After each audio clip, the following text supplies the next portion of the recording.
नमस्कार मित्रांनो, आपले पुन्हा एकदा स्वागत आहे आपल्या YouTube चॅनलवर. आजच्या या व्हिडिओमध्ये आपण पाहणार आहोत टी परीक्षेसाठी विचारले गेलेले अतिशय महत्त्वाचे प्रश्न आणि त्यांची सविस्तर उत्तरे. या व्हिडिओमध्ये आपण इंग्रजी, मराठी आणि बालमानसशास्त्र व अध्यापनशास्त्र या विषयावरील महत्त्वाचे MCQ प्रश्न सोप्या भाषेत समजून घेणार आहोत. प्रत्येक प्रश्नाचे योग्य उत्तर आणि त्यामागचे स्पष्टीकरणही पाहणार आहोत. त्यामुळे शेवटपर्यंत व्हिडिओ नक्की पहा. चला तर मग सुरू करूया आजचा महत्त्वाचा प्रश्नसंच. तर या प्रश्नपत्रिकेतला पहिला पार्ट आहे इंग्लिश या सब्जेक्टचा. तर त्याच्यामधला फर्स्ट क्वेश्चन आपण पाहणार आहोत. Select the one which best expresses the given sentence in passive voice. इथे एक सेंटेन्स दिलेला आहे, आय नो हर. तर त्याचा आपल्याला पॅसिव्ह व्हॉइस बेस्ट ऑप्शन यातला चूज करायचा आहे. तर कुठला आहे पर्याय क्रमांक 4, she is known to me. I know हरचं पॅसिव्ह फॉर्म काय होईल, she is known to me. I know her या ऍक्टिव्ह व्हॉइस वाक्यात हर हे ऑब्जेक्ट आहे आणि पॅसिव्ह व्हॉइस करताना ऑब्जेक्टचे काय होते, सब्जेक्ट बनते. नो या क्रियापदासाठी आपण काय वापरलेला आहे, नोन टू असा प्रयोग होतो. म्हणून योग्य वाक्य कुठला आहे, she is known to me. प्रश्न क्रमांक 2, choose the one which best expresses the following sentence in indirect speech. तर आपल्याला इनडायरेक्ट स्पीचचं आन्सर लिहायचं आहे. याच्यामध्ये he said to her, are you coming to the party. तर ह्याचं कुठला इनडायरेक्ट स्पीचचं option number 2, he ask her whether she was coming to the party. तर डायरेक्ट स्पीचमध्ये प्रश्न असल्यामुळे इनडायरेक्ट स्पीचमध्ये आस्क वापरतो आपण. तर इथं आस्क वापरलेला आहे. आणि आर यू कमिंगचे वेदर शी वॉज कमिंग, तर हे असं चेंज होईल याच्यामध्ये इनडायरेक्ट स्पीचमध्ये, डायरेक्ट इनडायरेक्ट करताना. म्हणून पर्याय क्रमांक 2 हे उत्तर बरोबर आहे. Question number 3, choose the correctly spelled word. तर कुठलं वर्ड करेक्टली स्पेल्ड केलेलं आहे याच्यामध्ये, पर्याय क्रमांक 3 हे त्याचं बरोबर उत्तर आहे. मिलेनियर म्हणजे करोडपती, लक्षाधीश. बाकी सर्व शब्द काय स्पेलिंग चुकीचे आहे. प्रश्न क्रमांक 4, choose the miss spelled word. तर ह्याच्यामध्ये कुठला आहे, करिअरचं स्पेलिंग बरोबर आहे, कॅरियरचं स्पेलिंग बरोबर आहे, झोडॅकचं स्पेलिंग बरोबर आहे. तर क्वेश्चन ऑप्शन नंबर 4 हे चुकीचं आहे. तर योग्य शब्द कुठला आहे, SER आहे. इथं SERGEANT. तर इथं ए लिहिल्यामुळे हे मिस स्पेल्ड वर्ड आहे. प्रश्न क्रमांक 5, choose the correct alternative to fill in the blank. तर इथं आपल्याला उत्तर लिहायचं आहे, ही बॉट डॅश आईस्क्रीम. तर इथं काय आहे, ही बॉट डॅश आईस्क्रीमचं इथं नो आर्टिकल येईल. Option number D is correct. Ice cream हे सामान्य अर्थाने वापरले आहे, त्यामुळे आर्टिकल इथं लागत नाही. प्रश्न क्रमांक 6, choose the correct question tag for the following sentence. I shall phone you tomorrow. तर ह्याच्यातलं क्वेश्चन टॅग कुठला बरोबर आहे, ऑप्शन नंबर डी हे करेक्ट आन्सर आहे त्याचं, शांत आहे. तर वाक्य सकारात्मक असल्यास क्वेश्चन टॅग काय होतो, नकारात्मक. त्यामुळे आय शॅलचं काय होईल, शॅल नॉट आय. तर इथं हे बरोबर आहे. Question number 7, name the underline subordinate clause. तर इथे एक सेंटेन्स दिलेला आहे, what you sed is absolutely correct. तर हे अंडरलाईन केलेलं आहे सबऑर्डिनेट क्लॉजला. तर हे आयडेंटिफाय करायचं आहे. तर कुठला आहे, नाउन क्लॉज. हा क्लॉज कुठला आहे अंडरलाईन केलेला, व्हॉट यू सेड हे हा काय नाउन क्लॉज आहे. व्हॉट यू सेड हा भाग कशाचा आहे, सेंटेन्स मध्ये सब्जेक्ट म्हणून काम करतो, त्यामुळे हा नाउन क्लॉज आहे. Question number 8, choose the appropriate alternative to fill in the blank. The players remonstrated dash the umpire dash his partiality. तर याच्यामध्ये कुठलं येईल, option number 2 is correct answer of this question. The players remonstrated with the umpire against his partiality. तर remonstrate with someone against something. तर that is the we can say answer with and against. प्रश्न क्रमांक 9, choose the word nearest in meaning to the underline part. He is quite parsimonious by nature. तर ह्या underline केलेल्या वर्डचा आपल्याला काय करायचं आहे, नियरेस्ट मिनिंगचा आपल्याला एक वर्ड खालच्या पर्यायामधला चूज करायचा आहे. तर कुठला आहे, what is the right answer, option number D miserly. तर पॅरासिमोनियस म्हणजे काय, कंजूस, आणि मायझरली म्हणजे काय, हा त्याच अर्थाचा एक शब्द आहे. प्रश्न क्रमांक 10, select the word which is closest to the opposite in meaning to the underline word. तर ही ॲपेअर्स टू बी फोनी पर्सन. तर फोनीचं काय, ह्याचा काय करायचं आपल्याला, अपोजिट वर्ड यूज करायचा आहे, लिहायचा ऑप्शन चूज करायचा आपल्याला. ही ॲपेअर्स टू बी अ फोनी पर्सन. तर कुठला येईल, genuine. Option number 3 is correct answer. फोनी म्हणजे काय, बनावट, आणि जेन्युइन म्हणजे काय, त्याचा खरा, असं. त्याच्या अपोजिट काय होईल, बनावटच्या अपोजिट खरा. ही ॲपेअर्स टू बी अ फोनी पर्सन. फोनीच्या अपोजिट काय येईल, genuine. Question number 11, which of the following pairs is not correctly match as one word substitution for the given phrase. तर इथं कुठला आहे, option number 3 is correct answer. युरोक्सियसाइड murder of brother. तर हे काय, ब्रदरच्या खुनाला फॅट्रिसाइड म्हणतात. तर हे चुकीचं आहे, one word substitution. Question number 12, the young one of a cat is a kitten, the young one of a frog is called.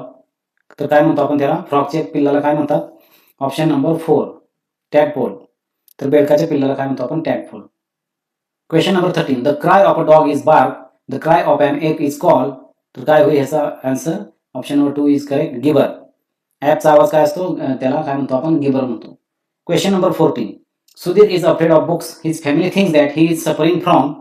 कुठला ऑप्शन येईल मग हे, ऑप्शन नंबर 3 बिब्लिओफोबिया. तर बिब्लिओ म्हणजे बुक्स आणि फोबिया म्हणजे फिअर. तर पुस्तकांची भीती हे आपलं आन्सर राहील 14 नंबरचं. Question number 15 fill in the blanks with the suitable word. Life is to death as pleasure is to काय. मग ह्याचा आन्सर ऑप्शन नंबर 2 पेन. म्हणजे प्लेजरच्या विरुद्ध अर्थशब्द कुठला आहे पेन आणि लाईफच्या विरुद्ध अर्थ कुठला आहे डेथ.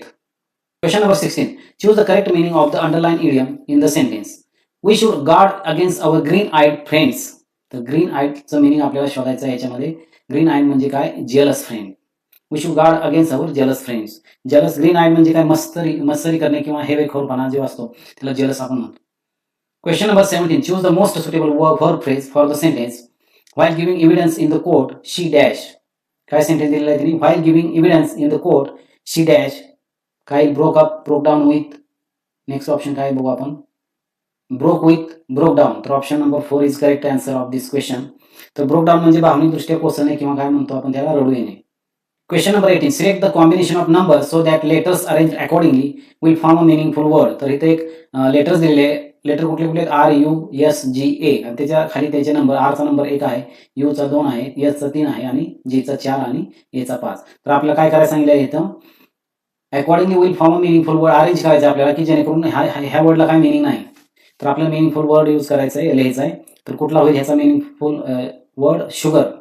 SUJAR sugar. तर शुगरचा पर्याय कुठला आहे. शुगरला काय एसला 3 त्याच्यानंतर यूला 2 जीला 4 एला 5 आणि हे option number C is correct answer of this word. Question number 19 fill in the blank with the most suitable alternative to make the sentence logical in sense. Pranesh told her that he dash her very well. तर option कुठले दिलेले आहेत. And understanding, understand, understood, was understanding. तर कुठला आहे option number 3 is correct understood. Pranesh told her हे तर काय दिलेलं आहे पास्ट आहे. टेलचं काय टोल्ड. त्यामुळे आपल्याला इथं पास्ट टेन्स अंडरस्टँडचं अंडरस्टूड आपल्याला यूज करावं लागेल. Pranesh told her that he understood her very well. तर भूतकाळात असल्यामुळे काय म्हणतो आपण पुढील वर्ब सुद्धा आपल्याला भूतकाळात वापरायचे आहे. Question number 20 choose the most suitable alternative in accordance with the correct use of tense. Tense correct use केलेलं आपल्याला वाक्य आपल्याला चूज करायचं आहे. तर कुठला आहे option number 3 Sanjana has not cook her breakfast ate. Ate सोबत काय कुठला येतो. एट जर असेल वाक्यामध्ये तर त्याच्यासोबत प्रेझेंट परफेक्ट टेन्स वापरला जातो जो इथं वापरला गेलेला आहे. Present perfect tense has plus verb 3. तर ह्याचा आन्सर कुठले option number 3 is correct answer. Question number 21 choose the most correct alternative to complete the following sentence. For modern man there are number of diseases. To suffer from for suffering to suffering from. तर कुठला option बरोबर येईल ह्या सेंटेन्सला. For modern man there are number of diseases to suffer from. Option number 1 is correct answer of this question. To suffer from diseases हा योग्य प्रयोग आहे. Question number 22 fill in the blank with the most suitable alternative. I have not return to her dash she left for America. तर काय येईल option number 3 since. I have not return to her since she left for America. तर भूतकाळातील एका विशिष्ट वेळेनंतर since वापरतात. Question number 23 fill in the blank with the most suitable prepositions. तर प्रिपोजिशन आपल्याला ह्या सेंटेन्समध्ये वापरायचं आहे. Don't side dash those who act contrary dash national interest. तर कुठलं येईल with to. Option number 1 is correct answer. Don't side with those who act contrary to national interest. Side with आणि कॉन्ट्ररी टू हे काय योग्य पर्याय आहे याचा. Question number 24 find out which part of the sentence has an error. तर हे सेंटेन्सचे part केलेले आहेत त्याला नावं दिले आहेत ABCD. तर your statement that you find this bag in the street will not be trusted. तर कुठला आहे B. Option number B is correct. B part म्हणजे सेकंड पार्ट हा काय रॉंग आहे. यू फाइंड दिस बॅग ऐवजी काय पाहिजे यू फाउंड दिस बॅग. इथं पास्ट वर्ब कशामध्ये पाहिजे पास्ट मध्ये पाहिजे. फाइंडचं काय पाहिजे found. Your statement that you found this bag in the street will not be trusted. Question number 25 choose the grammatically correct sentence. तर ह्यातलं सेंटेन्स ग्रॅमॅटिकली करेक्ट करायचं आहे. The team is confident of winning the match. Option number 2 is correct answer. The team is confident of winning the match. Confident of plus gerund ING यायला पाहिजे हा योग्य grammar rule आहे. म्हणून हे सगळे चुकीचे आहेत आणि the team is confident of winning the match is a correct answer of question number 25. मित्रांनो आता आपण पाहणार आहोत मराठी विभागातील अति महत्त्वाचे प्रश्न. या परीक्षेमध्ये मराठी विषय खूप महत्त्वाचा असल्यामुळे प्रत्येक प्रश्न नीट समजून घेणे गरजेचे आहे. चला तर मग आता सुरू करूया मराठी सेक्शन. प्रश्न क्रमांक 26 पुढीलपैकी अशुद्ध शब्द ओळखा. तर याच्यामध्ये अशुद्ध शब्द कुठला आहे तर पर्याय क्रमांक 4 इथं मुलाखन लिहिलेला आहे. तर योग्य शब्द कुठला आहे मुलाखत. प्रश्न क्रमांक 27 पुढीलपैकी अर्थाच्या दृष्टीने गटात न बसणारा शब्द ओळखा. तर कुठला गटात न बसणारा शब्द आहे पर्याय क्रमांक 2 तुरुंग. इतर शब्द घोडेशी संबंधित आहेत, तुरुंग हा वेगळा आहे. प्रश्न क्रमांक 28 घोडे बांधण्याची किल्ल्यावरील जागा, तर त्याला काय म्हणतात? पागा. पर्याय क्रमांक 2 हे त्याचे उत्तर आहे. किल्ल्यावरील घोडे बांधण्याची जागा त्याला काय म्हणतात? पागा म्हणतात. तर पुढीलपैकी योग्य वाक्य प्रचार असलेला पर्याय कोणता? तर इथे 4 पर्याय दिलेले आहेत. तर कुठला योग्य पर्याय आहे ते आपण बघू. तर पहिला काय? हात टेकणे, कान फुटणे, डोळे येणे, नाक गळणे. तर पर्याय क्रमांक 1 हे बरोबर उत्तर आहे, हात टेकणे. याचा अर्थ काय? शरण जाणे किंवा हार मानणे. प्रश्न क्रमांक 31 शाळेच्या स्नेहसंमेलनासाठी मान्यवर लेखकांना पाहुणे म्हणून बोलवण्यासाठी लिहिलेले पत्र हे कोणत्या प्रकारचे असेल? पर्याय क्रमांक 4 हे त्याचे बरोबर उत्तर आहे, निमंत्रण पत्र. तर कार्यक्रमासाठी बोलवण्यासाठी निमंत्रण पत्र वापरले जाते, म्हणून पर्याय क्रमांक 4 हे उत्तर बरोबर आहे. प्रश्न क्रमांक 32 श्रद्धांजलीमधील एकूण वर्ण किती आहेत? श्रद्धांजली ह्या शब्दामधील एकूण वर्ण किती आहेत? तर पर्याय क्रमांक 2 10 हे उत्तर बरोबर आहे. शब्दातील सर्व वर्ण मोजल्यास संख्या आपल्याला 10 आढळून येते. प्रश्न क्रमांक 33 पुढीलपैकी विरुद्धलिंगी शब्दाची चुकीची जोडी ओळखा. तर कुठली आहे? शुक सरिता. पर्याय क्रमांक 1 हे त्याचे बरोबर उत्तर आहे. बाकीचे जोडी हे बरोबर आहे. बोका, भाटी, मोर, लांडोर, कोल्हा, कोल्ही. पण पर्याय क्रमांक 1 शुक सरिता हा चुकीचा पर्याय आहे, त्यामुळं ही चुकीची जोडी आहे. प्रश्न क्रमांक 34 डॉक्टर एपीजे अब्दुल कलाम यांची पुढीलपैकी डॅश डॅश ही ओळख नाही. तर काय ओळख नाही? आपल्या सर्वांना माहित आहे, गायक ही त्यांची ओळख नाही. प्रश्न क्रमांक 35 पुढीलपैकी कोणता दिवस बालिका दिन दिवस म्हणून साजरा केला जातो? तर कुठला आहे? 3 जानेवारी. पर्याय क्रमांक 1 हे त्याचे बरोबर उत्तर आहे. तर सावित्रीबाई फुले जयंती बालिका दिन म्हणून साजरी केली जाते. प्रश्न क्रमांक 36 गीता रहस्य हे ग्रंथाचे लेखक, या ग्रंथाचे लेखक कोण आहेत? तर पर्याय क्रमांक 3 हे त्याचे बरोबर उत्तर आहे. लोकमान्य टिळक हे गीता रहस्य या ग्रंथाचे लेखक आहेत.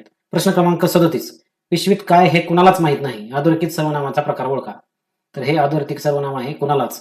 तर ह्याला काय प्रकार कुठला आहे त्याचा? निश्चित, अनिश्चित. पर्याय क्रमांक 1 हे त्याचे बरोबर उत्तर आहे. अनिश्चित, निश्चित व्यक्ती दर्शवली नाही, म्हणून त्याला काय म्हणतो आपण? अनिश्चित सर्वनामाचा प्रकार आहे. प्रश्न क्रमांक 39 गडकरी हा माझ्या व्याख्यानाचा दुसरा आवडता विषय असेल. तर वाक्यातील काळ ओळखा. तर या वाक्यातील काळ कुठला आहे? साधा भविष्यकाळ. पर्याय क्रमांक 2 हे त्याचे बरोबर उत्तर आहे. गडकरी हा माझा व्याख्यानाचा दुसरा आवडता विषय असेल हा साधा भविष्यकाळ आहे. असेल हे भविष्यकाळ दर्शवते. प्रश्न क्रमांक 40 वाक्यात नसलेले विरामचिन्ह कोणते? तर मीनू सांगू लागली, आजोबा, वेबसाईट म्हणजे संकेतस्थळ, कळलं का आता? तर या वाक्यात नसलेले विरामचिन्ह कुठले? स्वल्पविराम आहे, याच्यामध्ये प्रश्नचिन्ह आहे, पूर्णविराम आहे, फक्त संयुक्त चिन्ह नाही, म्हणून पर्याय क्रमांक 3 हे बरोबर उत्तर आहे. प्रश्न क्रमांक 41 पुढीलपैकी उपसर्ग घटित शब्द कोणता? तर कुठला आहे? पर्याय क्रमांक 3 हे त्याचे बरोबर उत्तर आहे. प्रतिसाद. प्रति हा उपसर्ग आहे, म्हणून प्रतिसाद हा उपसर्ग घटित शब्द आहे. पर्याय क्रमांक 3 हे त्याचे बरोबर उत्तर आहे. प्रश्न क्रमांक 42 कमळ या शब्दाला समानार्थी नसलेला शब्द कोणता?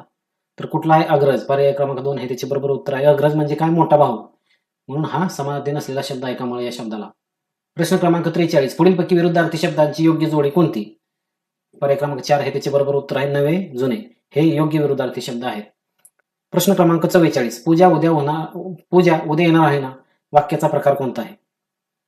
तर प्रश्नार्थी. पर्याय क्रमांक 3 हे त्याचे बरोबर उत्तर आहे. वाक्याच्या शेवटी काय? प्रश्नचिन्ह आहे, म्हणून हे प्रश्नार्थी वाक्य आहे. प्रश्न क्रमांक 45 पुढीलपैकी वचनाची योग्य जोडी कोणती? तर पुस्तक, पुस्तके. तर हे योग्य एक वचन अनेक वचन आहे. प्रश्न क्रमांक 46 वाक्यातील क्रियापदाचा प्रकार ओळखा. कुत्रा भुंकू लागताच मुले पळू लागली. तर कुठला आहे? संयुक्त क्रियापद. भुंकू लागला आणि पळू लागली, तर ह्याच्यामध्ये काही संयुक्त क्रियापदे आहेत. मित्रांनो, आता आपण येत आहोत सर्वात महत्वाच्या विभागाकडे, म्हणजेच बालमानसशास्त्र व अध्यापनशास्त्र. हा विभाग टीईटी परीक्षेमध्ये अत्यंत महत्वाचा मानला जातो, कारण शिक्षक होण्यासाठी विद्यार्थ्यांचे मानसशास्त्र समजणे आवश्यक असते. तर या व्हिडिओमध्ये आपण प्रत्येक प्रश्न उत्तर अगदी सोप्या भाषेत समजून घेणार आहोत, त्यामुळे हा भाग पूर्ण पहा. प्रश्न क्रमांक 47 अध्यापन परिणामकारक होण्यासाठी अध्यापनात तत्वांचा वापर करणे आवश्यक असते. खाली दिलेल्या तत्वापैकी कोणते तत्व योग्य नाही? तर याच्यामध्ये पर्याय दिलेले आहेत, त्यातला पर्याय क्रमांक 4 हे उत्तर बरोबर आहे. तर अध्यापन करताना घटकाचा जीवनातील अनुभवाशी संबंध जोडणे अनावश्यक ठरते. प्रभावी अध्यापनात विद्यार्थ्यांच्या जीवनानुभवाशी विषय जोडणे आवश्यक असते, त्यामुळे विद्यार्थ्यांना विषय समजण्यास सोपे जाते, म्हणून हे विधान काय? चुकीचं आहे. प्रश्न क्रमांक 48 खालीलपैकी कोणत्या प्रतिमानाचे उद्दिष्ट हे विद्यार्थ्यांची वैशिष्ट्ये व सुप्त शक्तींचा शोध घेऊन विकास करणे, त्याद्वारे सामाजिक वातावरण व एकूण पर्यावरणाशी सर्जनशील संबंध प्रस्थापित करण्यास मदत करणे हे आहे. तर कुठला आहे? पर्याय क्रमांक 1 हे त्याचे बरोबर उत्तर आहे. व्यक्तिगत विकास प्रतिमाने. तर या प्रतिमानात विद्यार्थ्यांच्या क्षमता, सर्जनशीलता व वैयक्तिक विकासावर भर दिला जातो. प्रश्न क्रमांक 49 व्यक्तीच्या अवबोधात्मक, ज्ञानात्मक, प्रेरणात्मक व भावात्मक रचनेमध्ये विशिष्ट स्थितीला अथवा वातावरणाला अनुसरून जे वाचिक कारक भावनात्मक पातळीवर बदल होतात त्यांना अध्ययन म्हणतात. अशी अध्यापनाची व्याख्या खालीलपैकी कोणत्या मानसशास्त्राने केली आहे? तर ही जी व्याख्या दिलेली ती कुठल्या मानसशास्त्राने केली आहे? पर्याय क्रमांक 1 हे त्याचे बरोबर उत्तर आहे फ्रॅडसेन. तर फ्रॅडसेन यांनी अध्ययन म्हणजे वर्तनात होणारा बदल असे सांगितलेले आहे. प्रश्न क्रमांक 50. खाली दिलेल्या विधानापैकी कोणते विधान अध्ययनाचे वैशिष्ट्य दाखवते? तर पर्याय क्रमांक 3 हे त्याचे बरोबर उत्तर आहे अध्ययनामुळे आकलन होते. तर अध्ययनामुळे व्यक्तीला समज, ज्ञान व अनुभव मिळतो म्हणून पर्याय क्रमांक 3 हे त्याचे बरोबर उत्तर आहे. प्रश्न क्रमांक 51. खाली दिलेल्या अध्ययनविषयक विधानापैकी कोणते विधान अयोग्य आहे? तर पर्याय क्रमांक 2 हे त्याचे बरोबर उत्तर आहे नैसर्गिकरित्या होणाऱ्या बदलांना देखील अध्ययन म्हणता येते. तर अध्ययन हे अनुभव व सरावातून घडते. नैसर्गिक वाढ किंवा परिपक्वता हे अध्ययन नाही म्हणून पर्याय क्रमांक 2 हे त्याचे बरोबर उत्तर आहे. प्रश्न क्रमांक 52. मनावर दडपण येऊन त्याचा अध्ययनावर प्रतिकूल परिणाम होण्याची शक्यता असते म्हणून शिक्षकाने खालीलपैकी कोणती बाब टाळून अध्यापन करावे? तर पर्याय क्रमांक 4 हे त्याचे बरोबर उत्तर आहे विद्यार्थ्यांशी जेवढ्यास तेवढे वागावे. प्रश्न क्रमांक 53. डॉक्टर ब्लूम यांनी मांडलेल्या प्रभुत्व संपादन उपपत्तीविषयी खालीलपैकी कोणते विधान योग्य नाही? तर याचे पर्याय क्रमांक 4 हे बरोबर उत्तर आहे ज्यावेळी अध्ययनार्थी अपेक्षित टप्पा गाठतो त्यावेळी त्याचे अध्ययन झाले असे समजतात. प्रभुत्व अध्ययनात फक्त टप्पा गाठणे महत्वाचे नसून विषयाचे संपूर्ण प्रभुत्व आवश्यक असते त्यामुळे हे विधान योग्य नाही. प्रश्न क्रमांक 54. अर्थकामधील काही मूलभूत प्रत्यक्ष क्रिया व त्यांचे संभावनीय कार्य दिलेले आहेत त्यांच्या योग्य जोड्यांचा बरोबर पर्याय कोणता? तर इथं प्रतिक्षेप आणि ह्या कॉलममध्ये कार्य दिलेले आहे. तर आपल्याला काय करायचं आहे योग्य जोडी जोडायची आहे. तर कुठला पर्याय नंबर 2 आहे त्याचं बरोबर उत्तर आहे 1 ला ड म्हणजे चिकित होण्याची क्रिया करणे म्हणजे संरक्षण. त्याच्यानंतर 2 ला क पोहण्याची क्रिया करणे म्हणजे काय? धोका टाळणे. मुळापासून डोके हलवणे तर ह्याला कुठलं काय अन्न सेवन. आणि पाऊल टेकवणे म्हणजेच काय स्वावलंबन. प्रश्न क्रमांक 55. वाचन अक्षमता असणाऱ्या विद्यार्थ्यांबाबत खालीलपैकी कोणती बाब अयोग्य आहे? तर पर्याय क्रमांक 4 हे अयोग्य आहे. कागदावर लक्ष केंद्रित करू शकतात पण डावीकडून उजवीकडे वाचताना अवघड जाते. तर ही समस्या सर्व विद्यार्थ्यांमध्ये आढळत नाही. प्रश्न क्रमांक 56. मस्तक ग्रंथीतून स्त्रवणाऱ्या स्रावाचे प्रमाण वाढल्यास काय होते? पर्याय क्रमांक 3 हे त्याचे बरोबर उत्तर शरीराची अवास्तव वाढ होते. ग्रोथ हॉर्मोन जास्त प्रमाणात स्त्रवल्यास शरीराची असामान्य वाढ होते. प्रश्न क्रमांक 57. व्यक्तीचे इतरांहून वेगळेपण दाखवणारे आणि त्याच वेळी इतर व्यक्ती त्या व्यक्तीशी कसे वागतात हे निश्चित करणारे स्थिर स्वरूपाच्या वैशिष्ट्यांचे असामान्य संघटन म्हणजे व्यक्तिमत्व. अशी व्यक्तिमत्वाची व्याख्या खालीलपैकी कोणत्या मानसशास्त्रज्ञांनी मांडलेली आहे? तर पर्याय क्रमांक 2 हे त्याचे बरोबर उत्तर आहे G.W. ऑलपोर्ट यांनी व्यक्तिमत्व म्हणजे स्थिर गुणांचे संघटन असे सांगितले आहे. प्रश्न क्रमांक 58. अध्ययन उपपत्तीच्या वर्गीकरणातील साहचर्यवादी उपपत्तीमध्ये खालीलपैकी कोणत्या मानसशास्त्रज्ञाचा समावेश होत नाही? तर पर्याय क्रमांक 4 हे त्याचे बरोबर उत्तर आहे आसुबेल. आसुबेल हे अर्थपूर्ण अध्ययन उपपत्तीशी संबंधित आहेत. प्रश्न क्रमांक 59. खाली दिलेल्या उपपत्ती आणि त्यांचे जनक यांच्या योग्य जोड्यांचा पर्याय कोणता? तर कुठले कुठले दिलेले आहेत यांनी बघा पर्याय. याचा पर्याय नंबर 2 हे बरोबर उत्तर आहे. तर पॅवलॉव अभिजात अभिसंधान ड पॅवलॉवला काय येईल ड अभिजात अभिसंधान उपपत्ती. थॉर्नडाईक सहसंबंध उपपत्ती क.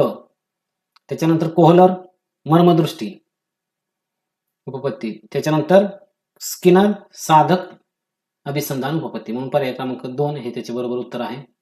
प्रश्न क्रमांक 60. खाली दिलेल्या उदाहरणामध्ये कोणते उदाहरण हे विचार प्रक्रियेतील संबोधनात्मक स्तराचे उदाहरण आहे? तर ह्याच्यामधले कुठलं पर्याय क्रमांक 3 हे बरोबर उत्तर आहे दिलेल्या विषयावर निबंध लिहिताना विचार करणे. निबंध लेखनात संकल्पना तर्क व विचार प्रक्रिया वापरली जाते म्हणून पर्याय क्रमांक 3 हे त्याचे बरोबर उत्तर आहे. प्रश्न क्रमांक 61. स्मरणाचा प्रमुख घटक ग्रहण यावर परिणाम करणारा एक घटक म्हणजे अनुभवाचे स्वरूप. अनुभवाच्या स्वरूपामध्ये खालीलपैकी कोणती बाब येत नाही? तर पर्याय क्रमांक 3 हे त्याचे बरोबर उत्तर आहे व्यक्तीची मनोवृत्ती. अनुभवाचे स्वरूप हे बाह्य घटकावर अवलंबून असते. मनोवृत्ती हा काय आहे वैयक्तिक घटक आहे त्यामुळे पर्याय क्रमांक 3 हा बरोबर उत्तर आहे. प्रश्न क्रमांक 62. खाली दिलेल्या विधानामध्ये विस्मरणाविषयीचे कोणते विधान योग्य नाही? तर पर्याय क्रमांक 3 हे त्याचे बरोबर उत्तर आहे भावनिक उद्देशाच्या स्थितीत शिकलेल्या गोष्टीचे विस्मरण होत नाही. तर भावनिक तणावामुळे काय होते विस्मरण होऊ शकते त्यामुळे हे विधान योग्य नाही. प्रश्न क्रमांक 63. खालीलपैकी कोणती प्रेरणा ही मनोसामाजिक प्रेरणा नाही? तर कुठली नाही? पर्याय क्रमांक 4 हे त्याचे बरोबर उत्तर आहे उत्सर्जन. उत्सर्जन ही जैविक प्रेरणा आहे मनोसामाजिक नाही. प्रश्न क्रमांक 64. बुद्धिगुण हे मज्जापेशी व मज्जातंतू यांच्या जोडणीवर अवलंबून असतात. जोडणीची गुंतागुंत जेवढी अधिक तेवढी बुद्धीची श्रेष्ठता अधिक असे मत थॉर्नडाईकने बुद्धीच्या कोणत्या उपपत्तीत मांडले आहे? तर पर्याय क्रमांक 4 हे त्याचे बरोबर उत्तर आहे अनेक घटक उपपत्ती. थॉर्नडाईक यांनी बुद्धी अनेक घटकांनी बनलेली असते असे सांगितले आहे त्यामुळे पर्याय क्रमांक 4 हे त्याचे बरोबर उत्तर आहे. प्रश्न क्रमांक 65. भावनिक बुद्धिमत्ता ही संकल्पना सन 1995 मध्ये जगासमोर आणणारे मानसशास्त्र म्हणजे कुठले आहेत? पर्याय क्रमांक 3 हे त्याचे बरोबर उत्तर आहे डॅनियल गोलमन. तर 1995 मध्ये डॅनियल गोलमन यांनी इमोशनल इंटेलिजन्स ही लोकप्रिय केलेली होती. प्रश्न क्रमांक 66. परीक्षेत कमी गुण मिळाले तर प्रश्नपत्रिका फार अवघड होती असे म्हणणे म्हणजे डॅश डॅश संरक्षण यंत्रणेचा वापर करणे होय. तर कुठला आहे? पर्याय क्रमांक 4 हे त्याचे बरोबर उत्तर आहे प्रक्षेपण. स्वतःच्या अपयशाचे कारण दुसऱ्याच्या गोष्टीवर टाकणे म्हणजे काय? प्रोजेक्शन. प्रक्षेपण. प्रश्न क्रमांक 67. मानसिक संघर्ष कमी करण्याचे उपाय याबाबत खाली काही विधाने दिली आहेत. त्यापैकी कोणते विधान अयोग्य आहे? तर पर्याय क्रमांक 1 हे ते बरोबर आहे. संघर्ष निर्माण झाला असता विनाकारण कारण मीमांसा करत बसू नये. प्रश्न क्रमांक 68. अध्ययन संक्रमणात घटकामध्ये सामान्यीकरण होते पण संक्रमण होण्यासाठी त्या विषयातील एखादी कृती सहेतुक ध्येयनिष्ठ उद्दिष्ट समोर ठेवून करावयास सांगितली तर ती अधिक परिणामकारक होते. ही सहेतुक ध्येयनिष्ठ अध्ययन संक्रमण उपपत्ती खालीपैकी कोणत्या मानसशास्त्रज्ञाने मांडलेली आहे? तर पर्याय क्रमांक 3 हे त्याचं बरोबर उत्तर आहे जडळ. प्रश्न क्रमांक 69. किशोरावस्थेतील मुलांच्या मानसिक व भावनिक कौशल्याच्या विकासामध्ये ज्ञानेंद्रियाच्या द्वारे विविध अनुभूती मिळवणाऱ्या मुलांच्या अवबोधन क्रियेचा टप्प्यामध्ये खालीपैकी कोणता टप्पा नाही? तर कोणता नाही? पर्याय क्रमांक 1 हे त्याचे बरोबर उत्तर आहे संख्याकन. वर्णन, मूल्यांकन, अर्थन हे अवबोधनाचे टप्पे आहेत. प्रश्न क्रमांक 70. बालकाला लागणारा अनुवंश हा रंगसूत्रे व रंगमण्याच्या सहाय्याने गर्भधारणेच्या वेळी निश्चित होत असतो व त्यात बदल करता येत नाही. अनुवंश याविषयी खालीपैकी कोणते विधान योग्य नाही? तर कुठले विधान योग्य नाही? पर्याय क्रमांक 3. आई वडिलांनी प्राप्त केलेले ज्ञान, कौशल्य, अभिरुची पुढील पिढीत संक्रमित होते तर शिकलेले ज्ञान अनुवंशाने जात नाही. तर हे योग्य विधान नाही. प्रश्न क्रमांक 71. अनुवंश व परिस्थिती हे दोन्ही घटक व्यक्ती विकासामध्ये महत्वाची कामगिरी बजावतात. खाली दिलेल्या घटकामध्ये कोणता घटक फक्त अनुवंशावर अवलंबून असतो? तर पर्याय क्रमांक 2 हे त्याचे बरोबर उत्तर आहे पक्वतेचे वय.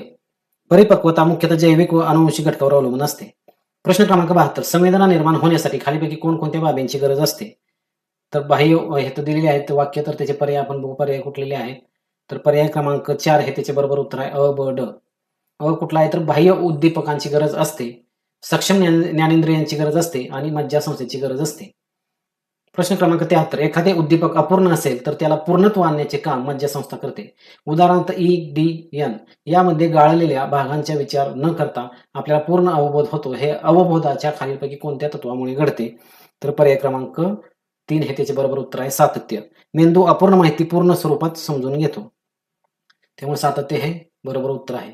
प्रश्न क्रमांक 74. खालील विधानामध्ये अवबोध व प्रतिमा यातील फरक दिलेला आहे त्यापैकी कोणते विधान योग्य नाही? तर उत्तर कुठला याचं? पर्याय क्रमांक 1 हे बरोबर आहे. तर प्रतिमेमध्ये अवबोधापेक्षा जास्त जिवंतपणा लागतो किंवा जाणवतो. प्रश्न क्रमांक 75. प्रतिमा सृष्टीतील निवडक प्रतिमांच्या आधारे एक आगळेवेगळे मानसिक चित्र तयार करण्याच्या प्रक्रियेला काय म्हणतात? कल्पना म्हणतात. प्रतिमावर आधारित नवीन मानसिक चित्र म्हणजे काय? कल्पना. त्यामुळे पर्याय क्रमांक 2 हे त्याचे बरोबर उत्तर आहे. प्रश्न क्रमांक 76. समस्येचे विश्लेषण करून ती सोडवण्याची योजना तयार करणे म्हणजे विचार प्रक्रिया होय. विचार प्रक्रियेविषयी खाली दिलेल्या कोणते विधाने सत्य आहेत? तर पर्याय क्रमांक 4 हे त्याचं बरोबर उत्तर आहे अ आणि ड फक्त. तर शब्द, प्रतिमा, कल्पना, संकल्पना इत्यादी विचारांचे प्रतीक आहेत आणि पुष्कळ वेळा आपण तर्काने विचार करतो. हे दोन्ही पर्याय अ आणि ड सत्य आहे. मित्रांनो, आजच्या व्हिडिओमध्ये आपण महाराष्ट्र TET परीक्षेसाठी अतिशय महत्त्वाचे प्रश्न, त्याची उत्तरे आणि सविस्तर स्पष्टीकरण पाहिले. अशाच प्रकारचे आणखी TET वरील शिक्षक भरती असतील किंवा तलाठी पोलीस भरती किंवा इतर स्पर्धा परीक्षेचे महत्त्वाचे प्रश्न पाहण्यासाठी आपल्या चॅनलला नक्की सबस्क्राईब करा. तुम्हाला हा व्हिडिओ उपयुक्त वाटला असेल तर व्हिडिओ लाईक करा, तुमच्या मित्रांसोबत शेअर करा आणि तुमचा अभिप्राय किंवा कमेंट बॉक्समध्ये नक्की सांगा. पुढच्या व्हिडिओमध्ये आपण आणखी नवीन आणि महत्त्वाचे प्रश्न घेऊन भेटू. तोपर्यंत अभ्यास करत राहा, मेहनत करत राहा आणि तुमचे शिक्षक होण्याचे स्वप्न नक्की पूर्ण करा. धन्यवाद.